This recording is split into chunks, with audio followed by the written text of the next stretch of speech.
Game 10. Well, up to this moment, Kasparov had spent just 5 minutes over the first 20 moves and Anand about an hour. But it was here that Kasparov really had to knuckle down and find the correct way through. And he plowed on, exchanging off pieces. The queen's leaving the board, the bishop now capturing the queen, and Anand taking back on e7 with his king.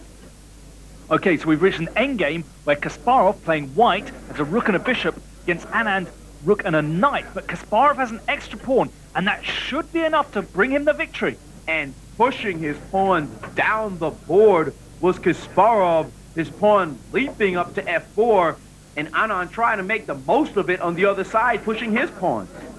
If Kasparov can force his pawns home using the rook and the bishop, that'll be good enough for victory. But in the meantime, he must be very careful. Anand has very dangerous counterplay with his own pawns. And Anand trying to rush those pawns down the board, but Kasparov played the spectacular defensive move, bishop to d1. This is a great move. Not only does it prevent Anand's pawns from marching down the board, but it also leaves the way clear for his kingside pawns to march up the board. Anand feeling the pressure, trying to make the most of it, advancing his pawn to a3. But now Kasparov is in control. There you go, the pawn advancing on the right side of the board, and Anand can do nothing to prevent them going down. Those three pawns abreast looking very powerful. Kasparov bringing his rook up, and then his king march to the middle of the board, attacking a rook. So the rook has to retreat, and now Kasparov has taken a second pawn. It's surely all over now.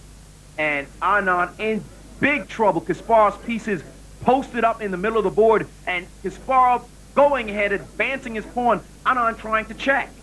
King retreats, but now the knight's attacked, and Kasparov can simply keep pushing the pawns. There's nothing that Anand can do.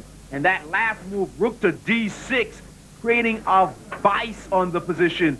Three pawns, totally devastating, and there was no point in continuing the massacre, so Anand decided to resign, and Kasparov had scored his first victory in the match.